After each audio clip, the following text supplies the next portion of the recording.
السلام عليكم ورحمة الله وبركاته.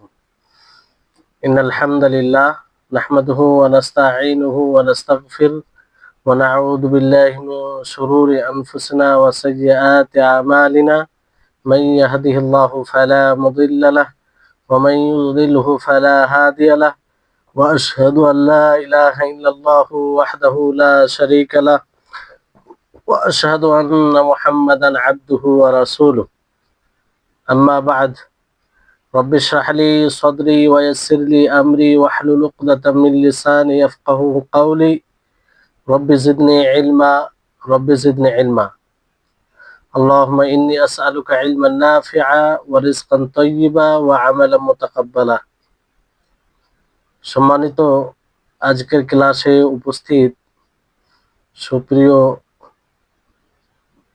ভাই সকল ও সম্মানিতা বোন,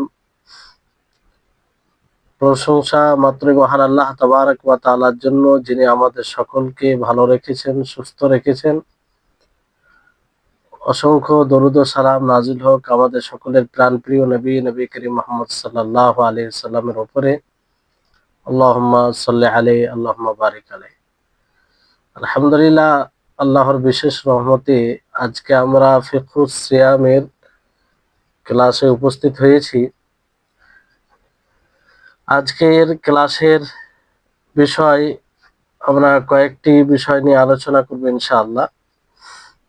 বিগত ক্লাসে রমজান মাসে সিয়াম ফরজ সেটা নিয়ে আলোচনা হয়েছে এবং সেই সিয়ামের ফজিলত আর সেই সিয়াম না রাখতে গেলে তার পাপ কি, এই ব্যাপারে আলোচনা হয়েছে। আজকে ইনশাআল্লাহ এই রমজান মাসের সিয়াম যে ফরজ হয়েছে এটার স্তর, মানে এটা কিভাবে ফরজ হয়েছে, এর কটা স্তর আছে, কিংবা পর্যায়ক্রমে রমজান মাসের রোজা কি সরাসরি ফরজ হয়ে গেছে না অন্য কিছু বিষয় রয়েছে। তো এই ব্যাপারে ওলামাগণ বলেন, অনেকে বলেন যে 3টি স্তর রয়েছে রমজান মাসের রোজা ফরজের, আর অনেকে বলেন 4টি স্তর রয়েছে। তো যাই হোক, আমরা 4টি স্তর জানবো। প্রথম অবস্থা হচ্ছে যে আল্লাহর নবী মুহাম্মদ সাল্লাল্লাহু আলাইহি ওয়াসাল্লাম তিনি মাসে 3টি রোজা রাখতেন, আর এটি আল্লাহ নবীর উপরে ফরজ ছিল, অন্যদের উপরে ফরজ ছিল না। তারপরে আল্লাহ নবী আশুরার রোজা তিনি নিজে রাখতেন এবং অন্যদেরকে আদেশ দিতেন। এটা একটা মানে অবস্থা, প্রথম অবস্থা এটা ছিল যে আশুরা রোজা তিনি রাখতেন এবং উম্মতদেরকে রাখার আদেশ দিতেন, এবং এই রোজা ফরজ ছিল। এই রোজা কি ছিল? ফরজ ছিল। দ্বিতীয় স্তর হচ্ছে যে রমজান মাসের সিয়াম রাখতে এবং না রাখতে এই দুটোর মধ্যে ইখতিয়ার ছিল।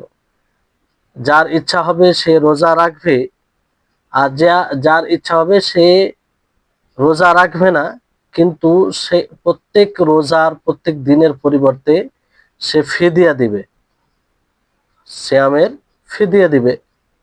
যদি সে সিয়াম রাখার শক্তি থাকে তার, আর তারপরও না রাখে, তো সে ফিদিয়া দিবে।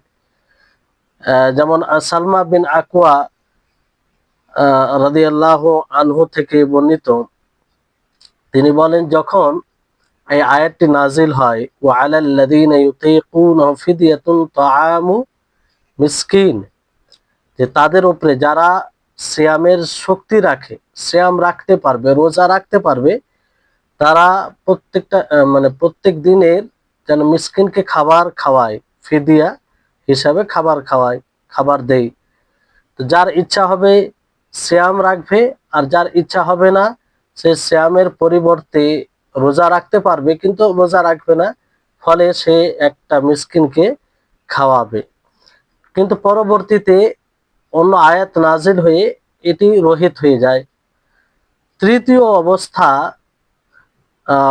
তৃতীয় অবস্থা ফাইনালি ভাবে আল্লাহ তাবারক ওয়া তাআলা এই রমজান মাসের রোজাকে ফরজ করে দেন। রমজান মাসের রোজাকে ফরজ করে দেন, মানে রোজাকে আল্লাহ তাবারক ওয়া তাআলা ফরজ করেন।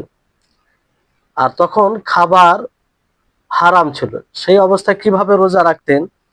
লাগাতার রোজা রাখতেন, মানে মাগরিবের সময় ইফতার করতেন আর এশা পর্যন্ত খাওয়ার পানাহার এবং স্ত্রীর সাথে আহ, মানে খাবার পানাহার এর অনুমতি থাকতো।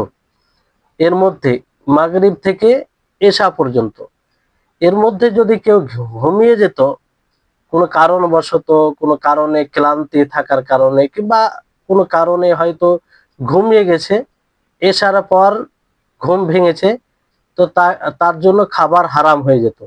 সে আবার পুরো দিন, পুরো রাত, পুরো দিন পার করে আবার মাগরিবের সময় সে খাওয়ার সুযোগ পেত, মানে ইফতার করবে, তারপর ওই মতো মাগরিব থেকে এশা, এইভাবে রোজা রাখা হতো। এটা তৃতীয় অবস্থা ছিল, মানে মাগরিব থেকে এশা পর্যন্ত খাবার ও পানাহারের অনুমতি ছিল। আল্লাহ তাবারক ওয়া তাআলা তারপরে এই আয়াতটি নাজিল করেন, কুলু ওয়াশরাবু হাত্তা ইয়াতাবায়্যানা লাকুমুল খাইতুল আবিয়াদু মিনাল খাইতিল আসওয়াদি মিনাল ফাজর, যে তোমরা খাও এবং পানাহার করো অতক্ষণ পর্যন্ত যতক্ষণ সেই কালো ধাগা থেকে সাদা ধাগা স্পষ্ট হয়ে যাবে, মানে ভোর হয়ে যাবে। রাত্রে কালো অন্ধকার থেকে আলো হয়ে যাবে, সেই ভোরের সাদা ও মানে ভোরের আলো দেখা দিবে, তখন পর্যন্ত তোমরা খেতে থাকো। তো এই আয়ের দ্বারা স্পষ্ট করা হলো যে পুরো রাত তখন খাওয়া দাওয়া তাদের জন্য জায়েজ জায়েজ করা হলো। চতুর্থ যেটা স্তর, যেটা আমরা এখন যে অবস্থায় আমরা শ্যাম সাধনা করি, যে সেই সূর্য ফজর ফজর থেকে নিয়ে সূর্য অস্তমিত হওয়া পর্যন্ত খাবার ও পানাহার থেকে বিরত থাকি, রোজা ভঙ্গের কারণ সমূহ থেকে বিরত থাকি, এটা একটা অবস্থা যেটা আজ পর্যন্ত আমরা করে আসছি কিংবা কিয়ামত পর্যন্ত থাকবে, যেহেতু শরীয়ত পরিপূর্ণ হয়ে গেছে, এতে আর পরিবর্তন ঘটবে না। তাহলে এই চারটি স্তর ছিল। তো এই চারটি স্তর মনে রাখবেন যে প্রথমে আল্লাহ নবী মাসে 3টি রোজা রাখতেন, এটা আল্লাহ নবীর উপরে ফরজ ছিল। পরে আল্লাহ নবী আশুরা রোজা নিজে রাখতে লাগলেন এবং উম্মতকে হুকুম দিলেন, মানে এটাও ওয়াজিব, তখন উম্মতের উপরে এটা ওয়াজিব হয়ে গেছিল। তৃতীয় স্তর হচ্ছে যে রমজান সিয়াম রাখা এবং সিয়াম না রাখার মধ্যে স্বাধীনতা ছিল, ইখতিয়ার ছিল, যে ইচ্ছা করবে রাখবে, আর যে সিয়াম রাখার শক্তি রাখে তারপরও সে যদি ইচ্ছা করে যে আমি রাখবো না, তো তাহলে তাকে ফিদিয়ে দিতে হতো। এটা রহিত হয়ে পরবর্তী সময়ে যেটা অবস্থা হলো সেটা, যে রোজা সকলকে রাখতে হবে যাদের শক্তি আছে। আর সেটা কিভাবে? যে মাগরিবে সূর্য অস্তমিত হওয়ার সময় ইফতার করতো, এশা পর্যন্ত খাবার ও পানাহারের অনুমতি থাকতো। আবার এশা থেকে নিয়ে পুরো রাত, পুরো দিন যাওয়ার পরে সূর্য অস্তমিত হয়ে ইফতার করত এইভাবে। তো এটাও রহিত হয়ে আল্লাহ তাবারক ওয়া তাআলা আয়াত নাযিল করে স্পষ্ট করলেন যে পুরো রাত খাবার ও পানাহারের জন্য, আর পুরো দিন যেভাবে এখন আমরা সিয়াম সাধনা করি। তাহলে এইভাবে রমজান মাসের সিয়ামের ফরজের বিষয় রয়েছে। তো এখানে যেমন কিছু ঘটনা ঘটেছে, যে যে সময় সাহাবায়ে কেরাম রোজা রাখতেন, সেই মাগরিবে সূর্য অস্তমিত হওয়ার সময় ইফতার করতেন, এশা এশা পর্যন্ত খাওয়া দাওয়া করতেন, তারপরে পুরো রাত পুরো দিন খাবার ও পানাহার থেকে বিরত থাকতেন, কারণ রোজার এটাই বিধান ছিল।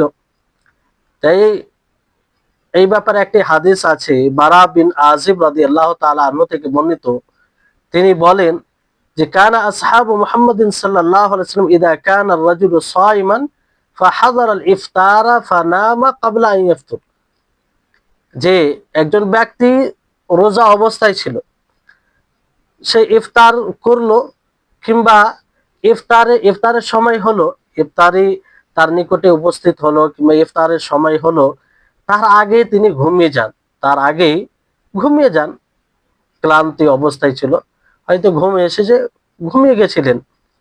লাম ইয়াকুল লাইলাতাহু ওয়ালা ইয়াওমাহু হাত্তা ইউমসিয়া। তো তিনি পুরো রাত কিছুই খাননি এবং পুরো দিন কিছু খাননি, যেহেতু খাওয়া হারাম ছিল।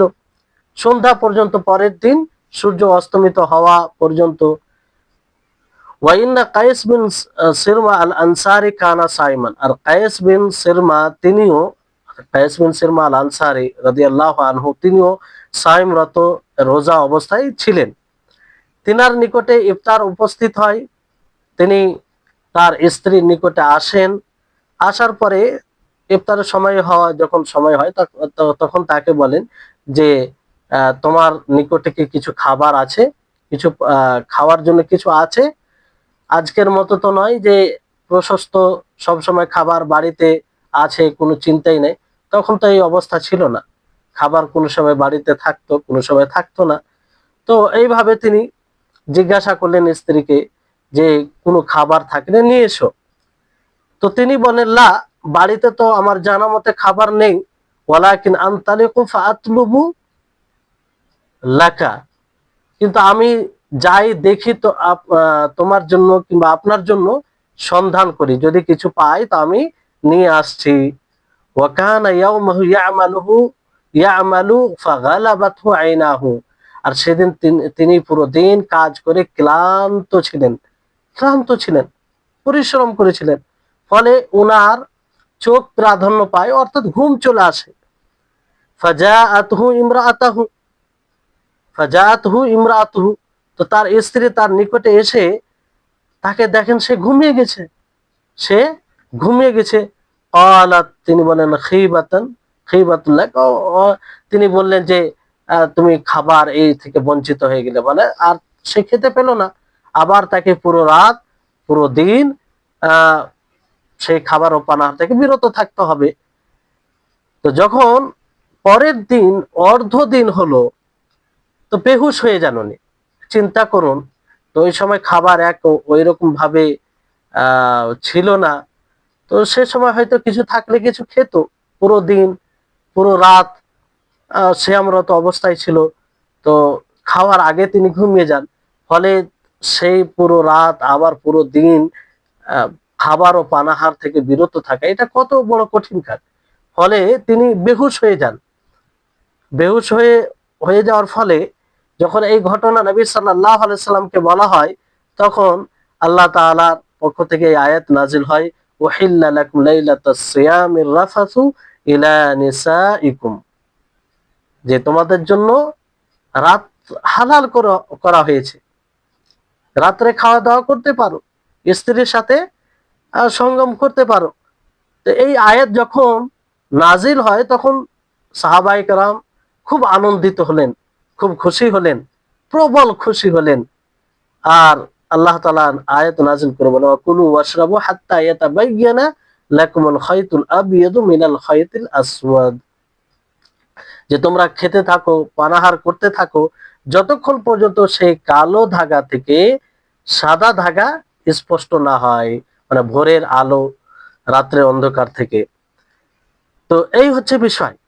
এইভাবে সিয়াম রাখতো। এই জন্য পূর্বে আপনাদেরকে বলেছি যে আল্লাহ তাআলা স্পষ্ট করেছেন যে তোমাদের উপরে যেমন ভাবে সিয়াম ফরজ করা হলো, অনুরূপ ভাবে পূর্বের উপরে ফরজ ছিল, করা হয়েছে। কিন্তু সেটা কিভাবে, কেমন ভাবে রোজা রাখতেন, সেটা শরীয়ত যদি বিবরণ না দেয় তাহলে আমরা বলতে পারি না। তবে আমাদের ঈমান যে তাদের উপরে রোজা ফরজ করা হয়েছিল। তো এই হচ্ছে বিষয়। তো আশা করি আপনারা এই বিষয়টি বুঝতে পারলেন। তারপরে আসুন যে এই রোজা কার উপরে ফরজ, এই রোজা কাদের উপরে ফরজ এবং ফরজ হওয়ার শর্ত কি। কারণ এই শর্ত, যেগুলো শর্ত আছে, শর্ত মানে কি, যে যদি সেই শর্তগুলো না পাওয়া যায় তাহলে ফরজ হবে না।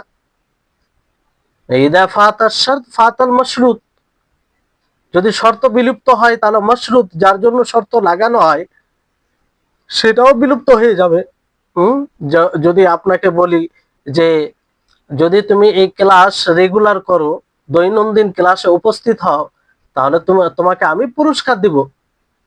তো এটা শর্ত, দৈনন্দিন ক্লাসে অ্যাটেন্ড হওয়া, উপস্থিত হওয়া।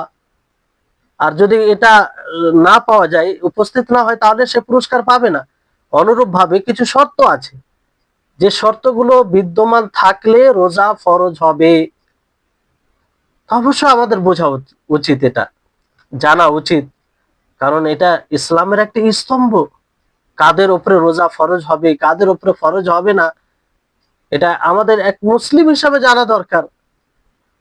তো আসুন আমরা সেই বিষয়টি জানার চেষ্টা করছি। তো এই রোজা সংক্ষিপ্তভাবে বলি আপনাদেরকে, যে এই রমজান মাসের সিয়াম ফরজ কাদের উপরে? মুসলিমের উপরে, আকেলের উপরে, বালিগ সাবালক যারা তাদের উপরে, এবং সুস্থ ব্যক্তির উপরে, যে বাড়িতে অবস্থান করে আছে তার উপরে, আর মহিলাদের ক্ষেত্রে হাইজ থেকে যখন পবিত্র হবে তখন, হাইজ ও নিফাস থেকে। এই হচ্ছে সংক্ষিপ্তভাবে। এবং এখানে এক একটা বিষয় করে আমরা জানি যে প্রথম যেটি শর্ত, সেটি হচ্ছে ইসলাম গ্রহণ করা।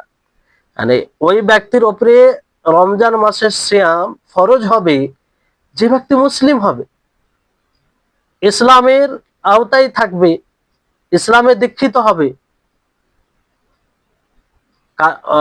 তো এখান থেকে কি বোঝা যাচ্ছে যে কাফের উপরে রোজা ফরজ নয়, কাফের উপরে রোজা ফরজ নয়। একজন কাফের যদি রোজা রাখে, যে না আমি রোজা রাখবো, আমার মুসলিম ভাইরা রোজা রাখছে, হয়তো প্রতিবেশী আছে তারা রোজা রাখছে, ভালো লাগছে, তা আমিও রাখবো, তো এই রোজা কি আল্লাহর নিকটে গ্রহণযোগ্য হবে?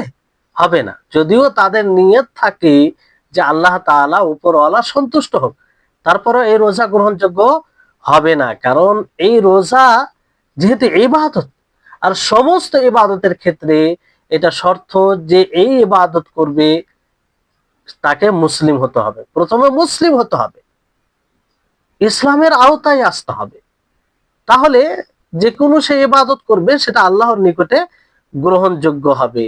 তবে এক্ষেত্রে মনে রাখতে হবে যে যদি কোনো কাফির, অমুসলিম রমজান মাসের দিনে, কোনো দিনে, মধ্য দিনে ইসলাম আর নিয়ে আসে, ইসলাম কবুল করে, ইসলামে দীক্ষিত হয়, তাহলে সে কি করবে?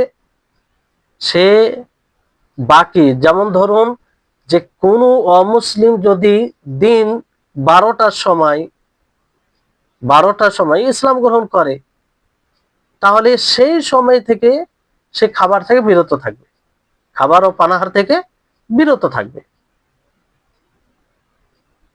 আর সেই দিনের আর কাজা করতে হবে না, কারণ ইসলামের পূর্বে তো তার উপরে সেম ফরজই ছিল না, শর্তই তার মধ্যে ছিল না, এই জন্য তার কাজার প্রয়োজন নেই। কিন্তু যখনই ইসলাম নিয়ে আসবে, তখন থেকে তাকে খাবার ও পানাহার থেকে বিরত থাকতে হবে। তো এই হচ্ছে এখানে এই বিষয়টি খেয়াল রাখতে হবে।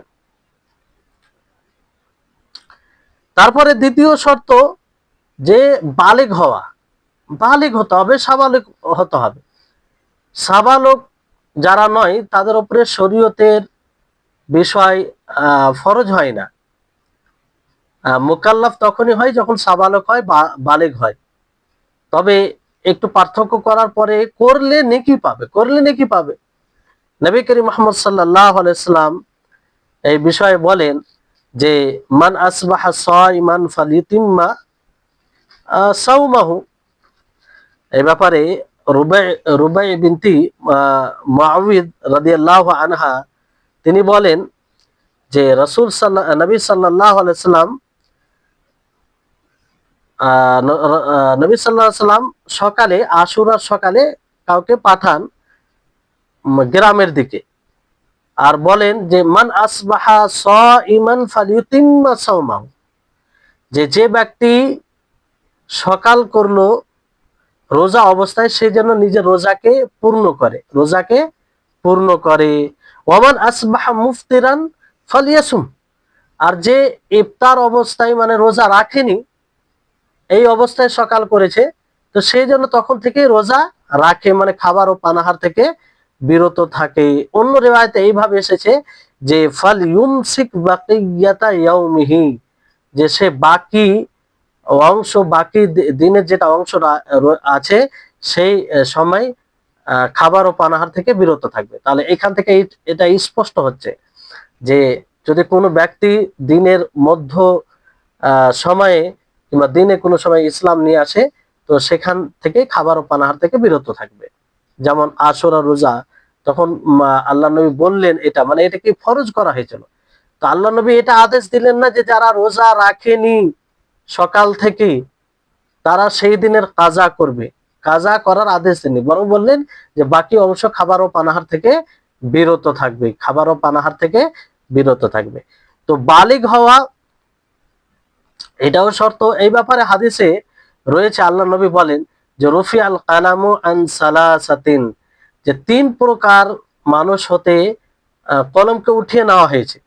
সেই 3 প্রকারের মধ্যে এক প্রকার হচ্ছে যে এমন বাচ্চা যে বালেগ হয়নি, সাবালক হয়নি। যতক্ষণ না সে সাবালক প্রাপ্ত বয়স্ক না হয় ততক্ষণ পর্যন্ত তার উপরে কোনো জিনিস ফরজ হয় না। তবে যদি সে রোজা রাখতে পারে, রোজা রাখার শক্তি থাকে, তাকে রোজা রাখার উপরে অভ্যস্ত করতে হবে, তার রোজা বিশুদ্ধ হবে, নেকি পাবে, এবং তার বাবা মা নেকির অধিকারী হবে। অভিভাবকের জন্য এটা জরুরি। এজন্য হাদিসে রয়েছে, সেই হাদিসে যে হাদিসটা আপনাদেরকে বললাম যে ফাকুন্না ক্বালা, তিনি বলেন, মানে রুবাই বিনতে মুআওয়িদ তিনি বলেন যে ফাকুন্না নাসুমু ওয়া নুসাউবিমু সিবিয়ানিনা, যে আমরা রোজা রাখতাম, আশুরা রোজা মানে ফরজ করা হয়েছিল তখন, যে আমরা নিজে রোজা রাখতাম এবং আমাদের বাচ্চাদেরকে রোজা রাখাতাম, তাদেরকে রোজা রাখাতাম, রাখতো, তাদেরকেও রোজা রাখতে বলতাম। ওয়ানাজআলু লাহুম আল-লু'বাতা মিনাল ইহিন, এবং তাদের জন্য খেলার জিনিস রাখতাম। ফাইদা বাকা আহদুম আলা তাআমি আতাইনাহু, যখন কেউ তাদের মধ্যে কেউ কান্না করত খিদার কারণে, তো আমরা সেই খেলনাগুলো তাদের হাতে দিয়ে দিতাম। হাত্তা ইয়াকুনা ইনদাল ইফতার, এমনকি ইফতারের সময় হয়ে যেত, মানে এইভাবে তাদের সময়টা অতিবাহিত হতো, এইভাবে অতিবাহিত করতাম। তো এখানে দেখেন যে তারা বাচ্চাদেরকে রোজা রাখাতেন, মানে তাদের মায়েরা, মানে সেই মহিলারা নিজের বাচ্চাদেরকে রোজা রাখাতেন।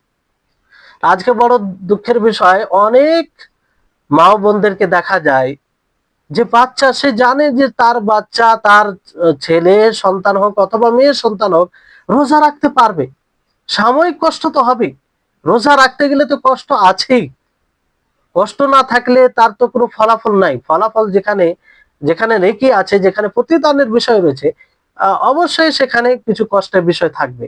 তো অনেক আছে সাবালক হওয়ার পূর্বে তারা রোজা রাখতে পারবে, কিন্তু রোজা রাখতে দেয় না, তাদের বাবা মা রোজা রাখতে দেয় না। অথচ অনেক সন্তান আছে তারা রোজা রাখতে চায়। হ্যাঁ, যদি এরকম বিষয় হয় যে আপনি জানেন যে ছেলেটি দুর্বল, অতি দুর্বল, ডাক্তারও মানা করেছে যে সে যেন রোজা না রাখে, সে মানে তার শারীরিক ক্ষতি হবে, তাহলে ভিন্ন বিষয়। কিন্তু এরকম বিষয় যদি না থাকে, সামান্য একটু দুর্বল তো হবে রোজা রাখতে গেলে, কিন্তু শারীরিক ক্ষতি আছে, এরকম বিষয় যদি না হয়, তাহলে রোজা রাখতে বলা উচিত, তাদেরকে অভ্যস্ত করা উচিত। এটা আমাদের সালাফদের পদ্ধতি, সালাফে সালেহিনদের এটা পদ্ধতি। আর এটা ময়া, তাদেরকে ভালোবাসার পরিচয় নয় যে আপনি তাদেরকে রোজা রাখাবেন না, তো আপনার সন্তানের প্রতি খুব ভালোবাসা দেখালেন, না, এটা প্রকৃত ভালোবাসা নয়। কারণ আজকে যদি আপনি তাকে রোজা রাখান, রোজা রাখতে বলেন, তার প্রতি উদ্বুদ্ধ করেন, তাহলে সে রোজা রাখার প্রতি অভ্যস্ত হবে, সে বুঝতে পারবে যে ইসলামের একটি এটা বিধান, আমাকে মুসলিম হিসাবে এটা মানতে হবে। সে বড় হয়ে এটার প্রতি ঘৃণা পোষণ করবে না, তার কাছে এই বিষয়টি অপরিচিত হবে না। যখনই সে আসবে, সে জানবে যে আমি বাল্যকাল থেকে রোজা রেখে আসছি, আমার বাবা মা রাখতো, আমার বাবা মা রাখে, আমাকে রাখার কথা বলেছে, আমিও রেখেছি, তখন সে সহজেই এই বিধানটি পালন করবে, যেটি ইসলামের একটি স্তম্ভ। তো দেখবেন অনেকে আছে নিজের সন্তানকে বাধা দেয়, অনেকে আছে বড় দুঃখ হয় যে সাবালক হয়ে যাওয়ার পরেও বাধা দেয়, না আমার ছেলে দুর্বল হয়ে যাবে, থাক রোজা রাখতে হবে না, আরো বড় হোক তারপরে রোজা রাখবে। তাহলে এটা এটা করা মানে তাদেরকে ধ্বংসের দিকে ঠেলে দেওয়া, তাদের ভবিষ্যৎ নষ্ট করা, তাদের ইমানি চেতনাকে দুর্বল করা, ইমানি ভাবনাকে দুর্বল করা। তাহলে এই বিষয়টি আমাদেরকে লক্ষ্য রাখতে হবে, যে তাদেরকে অভ্যস্ত করতে হবে। প্রকৃত ভালোবাসার পরিচয় হচ্ছে তাকে আপনি ইমানদার বানাবেন, তার প্রতি তাকে অভ্যস্ত করবেন। অনেক সময় মানে শরীয়তের কাজ করতে গেলে শয়তান তখন এই পথে আক্রমণ করে, যে দুর্বল এই দিক দিয়ে করে, যেহেতু প্রত্যেক মা প্রত্যেক বাবা তার ছেলেকে ভালোবাসে, যখন ছোট থাকে বিশেষ করে ভালোবাসা থাকে, তো ওই পথ দিয়ে শয়তান আক্রমণ করে যে তোমার ছেলে তোমার সন্তান যদি রোজা রাখে তাহলে দুর্বল হয়ে যাবে, এখন কি দরকার এটা। অনেক সময় একটি কথা স্মরণে পড়ে গেল, যেটা আমার সাথে হয়েছে, যে পাশেই কোনো মানে আশেপাশে কোনো মহিলা আমাকে বলে যে কিভাবে বাড়ির বাবা মাকে ছেড়ে বাইরে থেকে পড়াশোনা করো, তোমার কি বাবা মায়ের প্রতি মায়া নেই, ভালোবাসা নেই? আর তোমার বাবা মা কি তোমাকে ভালোবাসে না? তখন ছোট ছিলাম, তো এই কথাটা একদিক দিয়ে মানে নিরাশ হওয়ার কিংবা ভেঙে দেওয়ার কাজ করছিল, যে সত্যি তো বাবা মা কি আমাকে ভালোবাসে না, এত দূর ছেড়ে চলে গিয়েছি তারপরও ওনারা সহ্য করে থাকছেন। তখন কিন্তু আল্লাহর বিশেষ রহমতে এই কথা এলো, হৃদয়ে এসেছিল, এবং তাকে বলেছিলাম যে এটা মূলত ভালোবাসা নয়, যে ছেলেকে ভালোবাসতে গিয়ে সে দিনের জ্ঞান অর্জন করবে তা থেকে তাকে বঞ্চিত করা, এটা ভালোবাসা নয়। বরং এই দিনের জ্ঞান দিতে গিয়ে এই ভালোবাসা টুকু মানে এই মায়া টুকু কুরবান করে সন্তানদেরকে সুযোগ দেওয়া, এটা হচ্ছে প্রকৃত ভালোবাসা। আর এই ভালোবাসা পরকালে কাজে আসবে। আর তুমি যে ভালোবাসার কথা বলছো, এই ভালোবাসা তো ধ্বংস করবে। এই ভালোবাসা প্রত্যেক পিতামাতার ছেলের ভবিষ্যৎকে নষ্ট করবে, প্রত্যেক পিতামাতার ছেলের দিনকে নষ্ট করবে। তো এই হচ্ছে বিষয়, আমাদেরকে সব সময় শরীয়ত অনুপাতে নিজের ভালোবাসাকে গড়ে তুলতে হবে। সকলের সন্তানদের ওপরে ভালোবাসা আছে, এতে কোনো সন্দেহ নেই, কিন্তু সেই ভালোবাসাটা যেন শরীয়তের কোনো বিষয়কে উল্লঙ্ঘন না করে, তাহলে এটা হবে সঠিক ভালোবাসা। তো এই হচ্ছে বিষয়, তো আমরা এই বিষয়টি খেয়াল রাখবো। তো এবার যদি ব্যক্তি কোনো ব্যক্তি কোনো সন্তান, কোনো ছেলে কিংবা কোনো মেয়ে সাবালক হয় রমজান মাসের দিনে, ধরেন দিনে সাবালক হয়, তাহলে সে কি করবে?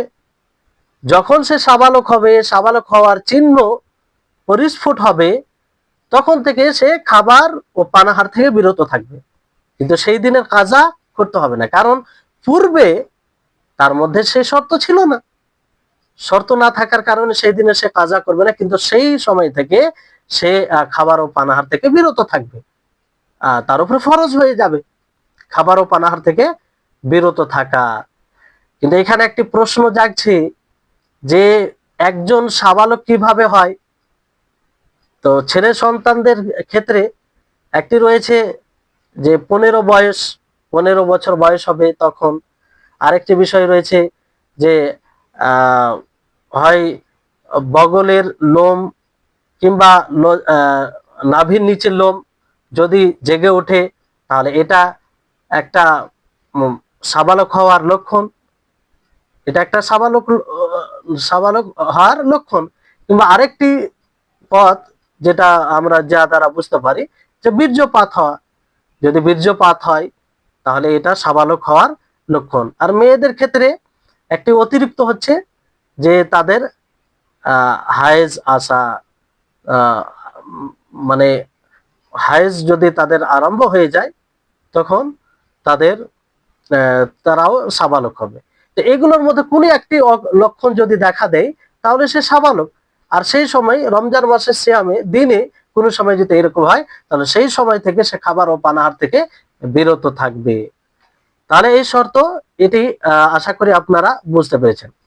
তারপরে তৃতীয় শর্ত হচ্ছে যে জ্ঞানবান হওয়া, মানে হোশ অবস্থায় থাকা, বিবেক সম্পূর্ণ। বিবেক বলতে ব্রেন কাজ করে এরকম, ব্রেনলেস নয়। ব্রেনলেস বলতে যে পাগল হয়ে যাওয়া এরকম নয়। কেউ যদি পাগল হয়ে যায়, নিজের বুদ্ধি শক্তি একদম হারিয়ে ফেলে, কিছুই ব্রেন কাজ করছে না, তো ওই সময় শরীয়তের কোনো বিষয় তার উপরে ফরজ হয় না। কারণ হাদিসে কি বলা হয়েছে, রুফিয়াল কালামু আন সালাসাতিন, রুফিয়াল কালামু আন সালাসাতিন কিংবা রুফিয়াল কালামু আন সালাসিন, এইভাবে হাদিসে এসেছে যে তিনজন ব্যক্তি থেকে কলম উঠিয়ে নেওয়া হয়েছে। তার মধ্যে একজন ব্যক্তি হচ্ছে আনি নাইম হাত্তা ইয়াস্তাইকিযা, যে ঘুমন্ত ব্যক্তি যতক্ষণ সে না জাগবে। আর যেটি এখানে বিষয় রয়েছে সেটি হচ্ছে আনিল মাজনুনি হাত্তা ইউফিকা, যে মাজনুন পাগল, ব্রেন কোনো কাজ করে না, তাহলে এরকম ব্যক্তির উপরে ফরজ হয় না, এরকম ব্যক্তির উপরে ফরজ হয় না। তো এই ক্ষেত্রেও যে বিষয়টি মনে রাখতে হবে, যদি ধরেন কেউ রমজান মাসে শ্যাম আরম্ভ করলো ভালো থাকা অবস্থায়, ভালো থাকা অবস্থায় শ্যাম আরম্ভ করলো, কিন্তু যখন দিন হলো, দিনের সময় সে বেহুশ হয়ে পড়লো। বেহুশ হলো এমন ভাবে যে তার হুশ ফিরে আসে সূর্য অস্তমিত হওয়া পরে, তো সেই দিনে রোজা তাকে কাজা করতে হবে কি হবে না? সেই দিনে রোজা তাকে কাজা করতে হবে। কারণ সে যখন রোজা ধরে তখন তার হোশ ছিল, তখন তার উপরে রোজা ফরজ ছিল, ওই জন্য সেই দিনে রোজা কাজা করতে হবে। কিন্তু একজন ব্যক্তি ধরেন শুরুতেই, মানে রোজা যখন রাখবে সেই সময় তার হোশ নেই, সেই সময় তার হোশ নেই, জ্ঞান নেই, কিছুই নেই, তার ব্রেন কোনো কাজ করে না। আর সে ভালো অবস্থায় চলে আসে কখন? দিনের কোনো সময়, দিনের কোনো সময়। তো যখন তার হুঁশ চলে আসবে, জ্ঞান চলে আসবে, তখন থেকে সে খাবার ও পানাহার থেকে বিরত থাকবে, কিন্তু সেই দিনের আর কাজা করবে না। কারণ যে সময় সে রোজা ধরতো কিংবা রোজা আরম্ভ করতো সে সময় তার উপরে যে রোজা ফরজ হওয়ার যে বিষয়, যে শর্ত, জ্ঞান জ্ঞান জ্ঞানবান হওয়া, সেটা বিলুপ্ত ছিল, ফলে সেদিনের সে কাজা করবে না। তো আশা করি আপনারা বুঝতে পেরেছেন, আর এটাই উত্তম। তারপরে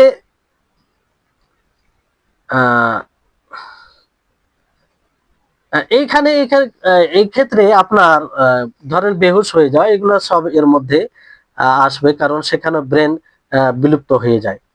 তারপরে যেটা শর্ত, সুস্থতা। মানে একজন একজন কোনো ব্যক্তির উপরে রোজা ফরজ হবে তখনই যখন সে সুস্থ থাকবে, যখন সে সুস্থ থাকবে। আর যদি অসুস্থ থাকে তাহলে তার উপরে রোজা ফরজ নয়। কিন্তু যখন সে সুস্থ হবে তার কি করতে হবে? কাজা করতে হবে। কি করতে হবে? কাজা করতে হবে। এর বিধান আসবে পরবর্তী সময়ে, যে কেমন অসুস্থ হলে সে কাজা করবে আর কেমন অসুস্থ হলে সে ফিদিয়া দিবে, এর বিধান পরে আসবে। কিন্তু এখানে শর্ত হিসাবে যে অসুস্থ ব্যক্তি থাকলে যদি রোজা রাখতে গিয়ে তার শারীরিক ক্ষতি হয়, ডাক্তার বলে যে তার রোজা রাখা যাবে না, রোজা রাখতে গেলে তার অসুখ বৃদ্ধি পাবে, তো সেই সময় তার উপরে রোজা ফরজ হবে না, বরং সে পরবর্তী সময়ে রাখবে। আল্লাহ তাবারক ওয়া তাআলা বলেন, ওয়া মান কানা মারিদান আও আলা সাফারিন ফাইদ্দাতুম মিন আইয়ামিন উখার, যে ব্যক্তি অসুস্থ হবে অথবা মুসাফির হবে, সে অন্য দিনে, সে কোনো অন্য দিন গণনা করবে, মানে অন্য দিনে রোজা রাখবে। যখন অসুস্থতা দূর হয়ে যাবে আবার তাকে রাখতে হবে। তারপরে একটি শর্ত হচ্ছে যে মুকিম হওয়া, মুকিম হতে হবে। বাড়িতে যে অবস্থান করবে, নিজের জায়গায় যে অবস্থান করবে, ভ্রমণকারী যেন না হয়। ভ্রমণকারী হলে তখন তার উপরে ফরজ হবে না, কিন্তু কাজা করতে হবে। হ্যাঁ, ভ্রমণকারী অবস্থায় কেউ যদি রোজা রেখে নেয় যে না আমি ভ্রমণ করছি আমার অসুবিধা নেই, সে রোজা রাখতে পারে, তার ফরজ আদায় হয়ে যাবে। যে পরে কাজা করতে অসুবিধা সমস্যা, তো আমি এখনই কষ্ট করে রেখে নি, সেখানে সেটি আলাদা বিধান। যে যদি তার জন্য কষ্টকর হয়, তো সে সময় রোজা রাখা তার জন্য অপছন্দনীয়। আর যদি কষ্টকর না হয়, স্বাভাবিক, যেমন বর্তমান সময়ে অনেক সময় সফর করতে গেলে রোজা রাখতে কোনো অসুবিধা নেই, তো রাখাটাই উত্তম হবে সেখানে। আর যদি অসুবিধা হয় তো না রাখাটা উত্তম হবে, কিন্তু কেউ যদি রেখে নেই তাহলে তার রোজা হয়ে যাবে, তার রোজা হয়ে যাবে। তো মুকিম, ফরজ হওয়ার জন্য মুকিম হওয়া শর্ত। তারপরে মহিলাদের ক্ষেত্রে যে হায়েজ ও নিফাস থেকে মুক্ত হতে হবে। হায়েজ, হায়েজ মানে যেটা মাসে ব্লাড আসে, নির্ধারিত দিনে তাদের ব্লাড আসে, সেটাকে হায়েজ বলা হয়। আর নিফাস বলা হয় যেটা বাচ্চা ভূমিষ্ঠ করার পরে, বাচ্চা ভূমিষ্ঠ হওয়ার পরে ব্লাড আসে, কিংবা বাচ্চা পূর্বে নষ্ট হয়ে যায়, ফলে ওই সময় সেটাও এর মধ্যেই আসে, মানে এর মধ্যে আসে, নিফাসের মধ্যে। তো ওই সময় তাদের উপরে রোজা ওই সময় রাখাটা ফরজ হয় না, কিন্তু পরবর্তীতে তাদেরকে কাজা করতে হবে। এই ব্যাপারে নবী সাল্লাল্লাহু আলাইহি সাল্লাম বলেন যে আলাইসা ইদা হাযাত লাম তুসাল্লি ওয়া লাম তাসুম ফাযালিকা নুকসানু দীনিহা। যে তারা যখন হাইজরত অবস্থায় থাকে, হাইজা হয়ে যায়, তখন তারা নামাজ পড়ে না আর সিয়ামও রাখে না, তো এটা তাদের দিনের ঘাটতি। একটা অন্য প্রেক্ষাপটে বলতে গিয়ে আল্লাহ নবী এই কথা বলেন, কিন্তু তাদেরকে কাজা করতে হবে, তাদেরকে এই রোজার কাজা করতে হবে। এই ব্যাপারে আয়েশা রাদিয়াল্লাহু তাআলা আনহা বলেন যে কানা ইউসিবুনা যালিকা ফানুমার বিকাযাইস সাওমি ওয়ালা নুমার বিকাযাইস সালাতি। যে আমরা এই অবস্থায় এর সম্মুখীন হতাম, কারণ প্রত্যেক মহিলা, প্রত্যেক মেয়ে স্বভাবগত তাদের এই ব্লাড আসে, কেউ এটা থেকে বঞ্চিত নয়। তো তিনি বলছেন যে আমরা এই সিয়ামের কাজা করার আদিষ্ট ছিলাম, কিন্তু সলাতের কাজা করার আদিষ্ট ছিলাম না। অর্থাৎ সলাতের কাজা করা লাগবে না, সেটা একদম মাফ হয়ে যায়, কিন্তু সিয়ামের কাজা করতে হবে। এর হিকমা হচ্ছে যে সিয়াম হচ্ছে এক মাস, বছরে একটা মাস আল্লাহ তাআলা ফরজ করেছেন, পরবর্তীতে কাজার সুযোগ থাকবে। আর যদি সলাতের কাজার হুকুম দেওয়া হয় তাহলে তো সমস্যায় পড়ে যাবে। প্রত্যেক মাসে 6 দিন, 7 দিন, 8 দিন এরকম যদি থাকে, তো 8 দিনের সালাতের কাজা করতে কত অসুবিধা, কত বড় একটা অসুবিধা। এই কারণে সেটা আল্লাহ তাআলা মাফ করেছেন। এখান থেকে বোঝা যাচ্ছে যে এটা শরীয়তের, ইসলামের বিশেষত্ব, যে আর শরীয়ত একদম হালকা, কষ্টকর নয়, মানুষের খেয়াল করেছে। তো এই হচ্ছে বিষয়, এটা হচ্ছে রোজা ফরজ হওয়ার শর্ত সমূহ। তাহলে আপনারা আশা করি বুঝতে পারলেন, হ্যাঁ, যে 6টি শর্ত আপনাদেরকে বলা হলো, যেন আপনাদের মনে থাকে, আর অবশ্যই এগুলো মনে থাকা উচিত। এবার আসুন আমরা এরপরে যে বিষয়টি সেটি জানার চেষ্টা করি। সেটি কি, শাবান মাস, শাবান মাস যেহেতু শেষ হওয়ার পরেই রমজান মাস শুরু হবে, শাবান মাস শেষ হওয়ার পরেই রমজান মাস শুরু হবে। তো এই শাবান মাস কিভাবে শেষ হবে, কিভাবে আমরা করব, এই ব্যাপারে আবু হুরায়রা রাদিয়াল্লাহু তাআলা আনহু থেকে বর্ণিত, তিনি বলেন রাসূল সাল্লাল্লাহু আলাইহি সাল্লাম বলেছেন যে আহসু হিলালা শাবান লিরমজান, যে তোমরা শাবান মাসে চাঁদকে গণনা করো রমজান মাসের জন্য, কারণ সামনে রমজান মাস শুরু হবে। এটি একটা হাদিস, এই হাদিসটি সুনান তিরমিজিতে রয়েছে। আর আল্লামা আলবানী হাদিসটিকে হাসান বলেছেন। তারপরে আরেকটি হাদিস আয়েশা রাদিয়াল্লাহু তাআলা আনহা থেকে বর্ণিত, তিনি বলেন যে কানা রাসূলুল্লাহ সাল্লাল্লাহু আলাইহি ওয়াসাল্লাম ইয়াতাহাফফাজু মিন শাবান মা লা ইয়াতাহাফফাজু মিন গায়রিহি সুম্মা ইয়াসুমু লিরুয়াতি রমাযান ফাইন গুম্মা আলাইহি উদ্দা 30 ইয়াওমান সুম্মা সামা। যে রাসূল সাল্লাল্লাহু আলাইহি ওয়াসাল্লাম যেভাবে শাবান মাসের হেফাজত রাখতেন, মানে গণনা করতেন, খেয়াল করতেন, অন্য কোনো মাসের খেয়াল ওই রকম ভাবে করতেন না, কারণ তিনি রমজান মাসের চাঁদ দেখেই শ্যাম সাধনা করতে আরম্ভ করতেন। যদি আকাশে মেঘাচ্ছন্ন হতো, মেঘ এগুলো কারণে চাঁদ দেখা সম্ভব না হতো, তাহলে 30 দিন গণনা করতেন, মানে 30 দিন শাবান মাসকে মনে করতেন, তারপরে তিনি শ্যাম রাখতেন। তাহলে এখান থেকে বোঝা যাচ্ছে যে যদি 29 দিনে রমজান মাসের চাঁদ দেখা দেয়, মানে প্রথম কথা যে আকাশ যদি পরিষ্কার থাকে তাহলে চাঁদ দেখা দিবে, চাঁদ না দেখা গেলে পরের দিন শাবানের 30 দিন, 30তম দিন মনে করতে হবে যে এই মাসের শেষ দিন। আর যদি দেখা দেয় তাহলে তো কোনো প্রশ্নই জাগে না, পরবর্তী এটা 29 মাস, রমজান মাস শুরু হয়ে যাবে। আর যদি আকাশে মেঘ থাকে তাহলে কি হবে? আকাশে যদি মেঘ থাকে তাহলে সেটা 30 দিন পূর্ণ করবে, 30 দিন কি করবে? পূর্ণ করবে। এই হচ্ছে এই বিষয়ে এটি শাবান মাসের ক্ষেত্রে এটি আমাদেরকে খেয়াল করতে হবে। রমজান মাস নির্ধারণ কিভাবে করতে হবে এই ব্যাপারে আল্লাহ তাবারক ওয়া তাআলা কোরআনুল কারীমে আয়াতে বলে যে ফামান শাহিদা মিনকুমুশ শাহরা ফালিয়াসুমহু, ফামান শাহিদা মিনকুমুশ শাহরা ফালিয়াসুমহু, যে তোমাদের মধ্যে যে ব্যক্তি এই রমজান মাসকে পাবে সে যেন সেই রমজান মাসের সিয়াম পালন করে। রমজান মাসের কি পালন করে? সিয়াম পালন করে।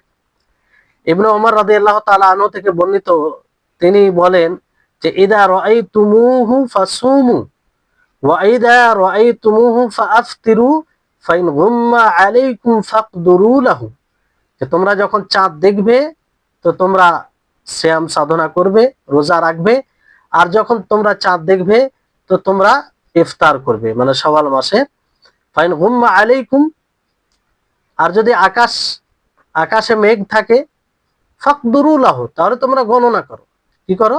মাস গণনা করো। তো মাস হয় 29 মাস হবে, না হয় 30 মাস হবে। চাঁদের যেটা মাস 29-এর কমও হবে না, আর 30-এর বেশিও হবে না, দুটো দিনের মধ্যে একটা দিন মাস পূর্ণ হবে। এই ব্যাপারে আরো হাদিস রয়েছে, যেমন যে হাদিসটা আপনাদেরকে বলা হলো সেটা আপনার সহিহ বুখারী সহিহ মুসলিমের হাদিস, সহিহ বুখারী সহিহ মুসলিমের হাদিস। তারপর ইবনে ওমর থেকে আরো বর্ণিত রয়েছে যে তিনি বলেন আশ-শাহরু 29 লাইলা, যে মাস 29 দিনের। ফালা তাসুমু হাত্তা তারাহু, তো তোমরা সিয়াম সাধনা করো না যতক্ষণ পর্যন্ত তোমরা চাঁদ না দেখবে। ফাইন গুম্মা আলাইকুম ফাআকমিলুল ইদ্দাতা 30, যদি আকাশে মেঘ থাকে কিংবা কোনো কারণে আকাশে বাধা আসে, যা না দেখা দেয়, পরিষ্কার না থাকে আকাশ, তো তোমরা 30 দিন পূর্ণ করো, 30 দিন পূর্ণ করো। এই হাদিসটিও আপনার সহিহ বুখারীর হাদিস, সহিহ বুখারীর হাদিস। তাহলে এখান থেকে স্পষ্ট বিষয় যেটা আপনার বুঝতে পেরেছেন যে যদি আকাশ পরিষ্কার থাকে তাহলে চাঁদ দেখবেন, 29 দিনে, না দেখা গেলে পরের দিন শাবানের দিন গণ্য হবে, এতে কোনো বিষয় নেই। আর যদি আকাশে মেঘ থাকে তাহলে সেটাকে গণনা করবেন শাবান মাসের মধ্যে। আর যদি চাঁদ দেখা দেয় তো কোনো সমস্যা নেই। কিন্তু এখানে একটি গুরুত্বপূর্ণ বিষয় যেটা আমাদেরকে খেয়াল রাখতে হবে, যে চাঁদ দেখার বিষয়ে আমরা কোনো সময় জ্যোতির্বিদ্যার উপরে নির্ভর করতে পারি না। চাঁদ দেখার মাধ্যমে নির্ণয় হবে, মানে গ্রহণযোগ্য দেখা হচ্ছে চাঁদকে দেখা, কোনো জ্যোতির্বিদ্যার মাধ্যমে, কোনো অন্য কোনো বিষয়ে জ্ঞানের মাধ্যমে এটা নির্ণয় করা যাবে না। কারণ আব্দুল্লাহ ইবনে ওমর রাদিয়াল্লাহু তাআলা আনহু থেকে বর্ণিত, মানে এই ব্যাপারে মানুষ অনেক সময় দ্বিধায় থাকে। যেমন কোন সময় জ্যোতির্বিদ্যার সাহারা নেই, কিংবা চাঁদ উদিত হওয়ার স্থানকে নিয়ম বানিয়ে নেয়, এরকম হয়। তো আমরা যেহেতু ইসলামের বিধানকে পালন করব, ইসলাম যে বিধানটি আমাদেরকে দিয়েছে সেটা মানতে আমরা বাধ্য, সেটা মানতে আমরা বাধ্য। আর ইসলামের অনেক বিধান সেটা চাঁদের সাথে সম্পৃক্ত।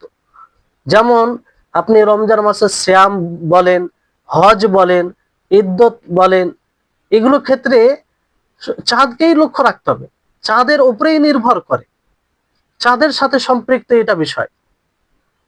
এখানে জ্যোতির্বিদ্যা সে কোনো লক্ষণ বললো কিংবা এরকম কোনো একটা বললো, তার কথাই এটা চলবে না। কারণ এই ক্ষেত্রে নবী করিম মুহাম্মদ সাল্লাল্লাহু আলাইহি সাল্লাম বলেন, ইন্না উম্মাতু উম্মিয়াহ লা নাকতুবু ওয়ালা নাহসুবু আশ-শাহরু হাকাযা ওয়া হাকাযা। মানে কি, যে আমরা নিরক্ষর নিরক্ষর জাতি, লিখতেও জানি না, গণনা করতেও জানি না। মাস হলে এভাবে এভাবে, মানে আল্লাহ নবী বলতে চাইলেন যে মাস, ইশারা করে বললেন যে হয় 29 মাস হবে, না হয় 30 মাস হবে। এই জ্যোতির্বিদ্যা কিংবা আর কিছু বিষয়, এগুলো আমাদের দেখার প্রয়োজন নেই। আল্লাহ নবী এটা এখানে বলতে চেয়েছেন। তাহলে গ্রহণযোগ্য যেটা দেখা, সেটা চাঁদ দেখতে হবে। আর সকলে এতে একমত, অতীতে বর্তমানে, হ্যাঁ, এর বিরুদ্ধে কেউ যায়নি। হ্যাঁ, এর বিরুদ্ধে কেউ যায়নি। আর কেউ যদি গিয়েও থাকে, তাহলে সেটা ধরার বিষয় নাই। কারণ পূর্বে এটা এর প্রতি ইজমা হয়ে আছে। আর এখন পর্যন্ত সকলে, বিরল ভাবে কেউ যদি আলাদা মতে যায়, তাহলে সেটা আলাদা বিষয়। তাহলে রমজান মাস, এখানে এটা এই এই বিষয়টি আপনাদের নিকটে স্পষ্ট যে চাঁদ দেখার বিষয়ে আসল যেটা গ্রহণযোগ্য হচ্ছে, সেটা চাঁদ দেখতে হবে। কোনো অন্য কিছু সাহারা, জ্যোতির্বিদ্যা, এগুলো সাহারা নেওয়া যাবে না, কোনোভাবে নেওয়া যাবে না। তারপরের বিষয় আসছে যে রমজান মাসে চাঁদ দেখার ব্যাপারে একজন নির্ভরযোগ্য ব্যক্তির সাক্ষ্য প্রসঙ্গে, একজন নির্ভরযোগ্য, কজন নির্ভরযোগ্য সাক্ষ্যর প্রয়োজন রমজান মাসে চাঁদ দেখার ব্যাপারে, এই বিষয়টি আমাদের সকলকে জানা উচিত। এই বিষয়ে আব্দুল্লাহ ইবনে ওমর রাদিয়াল্লাহু তাআলা আনহুমা থেকে বর্ণিত, তিনি বলেন যে তারা আন-নাসুল হিলালা ফাআখবারতুন নবী সাল্লাল্লাহু আলাইহি ওয়াসাল্লাম আন্নী রাআইতুহু ফাসামাহু ওয়া আমারা আন-নাসা বিসিয়ামিহি। যে মানুষ চাঁদ দেখার প্রচেষ্টা করলো, মানুষ চাঁদ দেখার প্রচেষ্টা করলো, কিন্তু তারা চাঁদ দেখতে পেল না, আমি চাঁদ দেখতে পেলাম। তো আমি নবী সাল্লাল্লাহু আলাইহি সাল্লামকে খবর দিলাম যে আমি চাঁদ দেখেছি।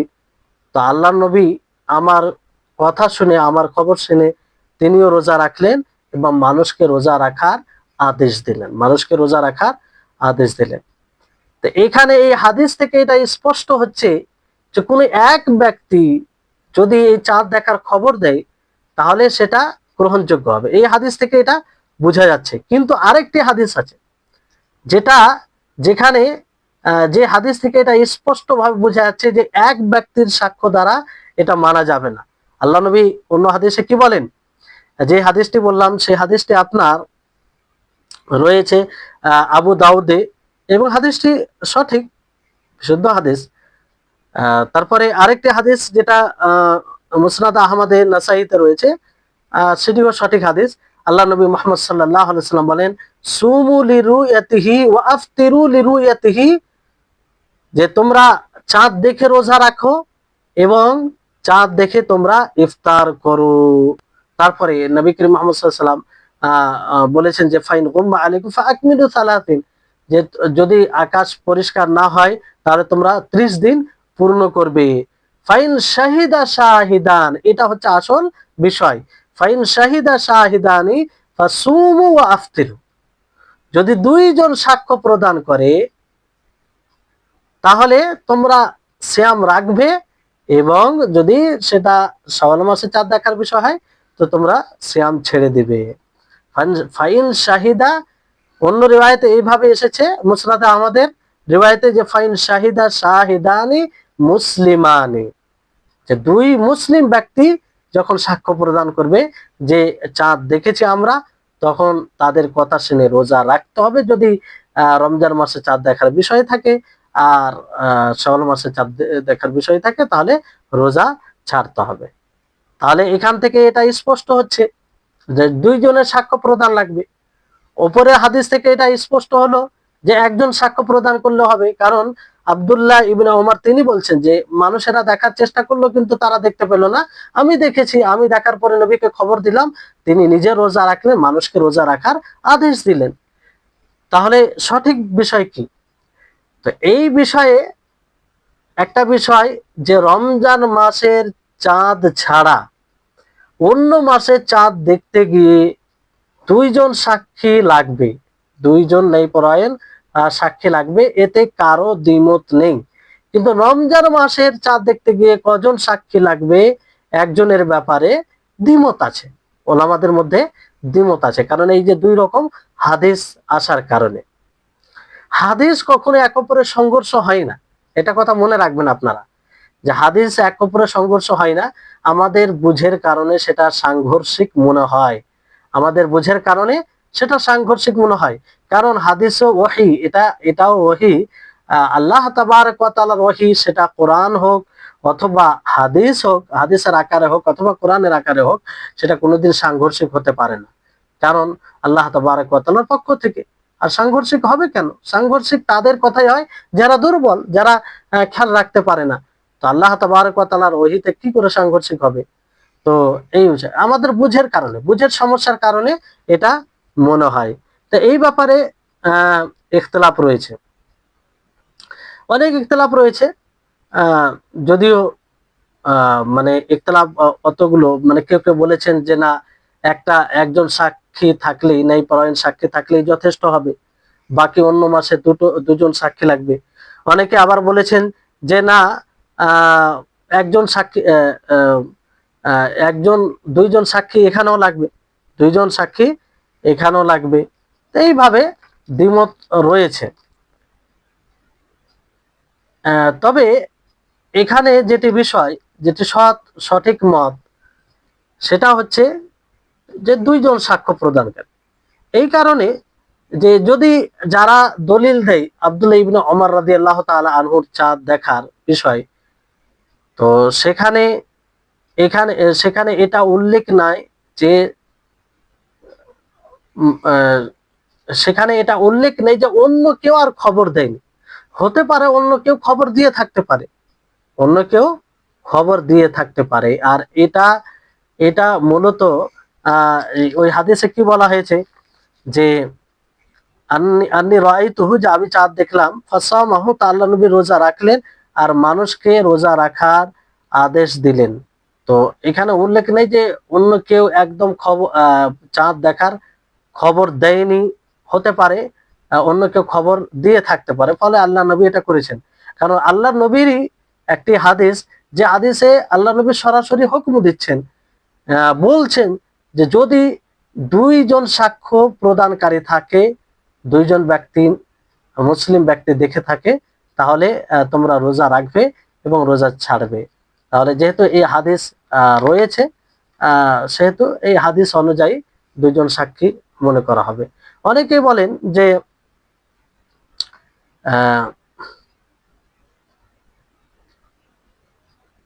অনেকেই বলেন যে চাঁদ দেখার বিষয়ে, শরীয়তের বিষয়ে অতটা কঠোর হওয়া উচিত নয়। কিন্তু যেহেতু নবী সাল্লাল্লাহু আলাইহি সাল্লামের সরাসরি হাদিস আছে, তো সরাসরি আহ, হাদিসকে প্রাধান্য দিতে গিয়ে, আর যদি সেটাতেই সতর্কতা বেশি থাকে, তাহলে সেটাকেই প্রাধান্য দেওয়া উচিত, সেটাকে প্রাধান্য দেওয়া উচিত। তাহলে এখানে আপনারা স্পষ্ট হলেন যে রমজান মাসের চাঁদ দেখার ব্যাপারও দুইজন সাক্ষ্য প্রদানকারী লাগবে, তাহলে আমরা তাদের কথা শুনে রোজা রাখবো। অনেকের মতে একজন সাক্ষ্য প্রদানকারী হলেই হবে। যে দুটো হাদিস আপনারা শুনলেন, সেই হাদিসকে সামনে রেখে এই কথা বলেছেন। তো এই হচ্ছে বিষয়। আশা করি আজকের মতো এখানেই যথেষ্ট করি, ফের আগামী ক্লাস ইনশাআল্লাহ হবে। কারণ খুব দ্রুত এগিয়ে নিয়ে গেলে ফেলে আপনাদের অসুবিধা, এভাবে আস্তে ধীরে স্থির ভাবে আমরা যতদূর এগোতে পারি ইনশাআল্লাহ চলবে এইভাবে। আপনাদের সকলকে অনুরোধ করবে যে ধৈর্যের সাথে শুনবেন, বোঝার চেষ্টা করবেন, আর এটিকে এই যে যতটুকু সময় দিচ্ছেন আপনারা, স্বাভাবিক আপনারা পুণ্যের অধিকারী হচ্ছেন, ইবাদতে সময় কাটছে আপনাদের। আল্লাহ তাআলার কাছে দোয়া করি আল্লাহ যেন আমাদের সকলকে এসব বিষয় বুঝার তৌফিক দান করেন, আমাদের ইলমে বারাকা দান করেন, আর যেন আমাদের সকলকে ইলমে নাফে দান করেন, উপকারী জ্ঞান, যে উপকারী জ্ঞান দুনিয়াতে ও আখিরাতে উভয়কালে কাজে আসবে। ওয়া আখির দাওয়ানা আনিল হামদুলিল্লাহি রাব্বিল আলামিন। আসসালামু আলাইকুম ওয়া রাহমাতুল্লাহি ওয়া বারাকাতুহু।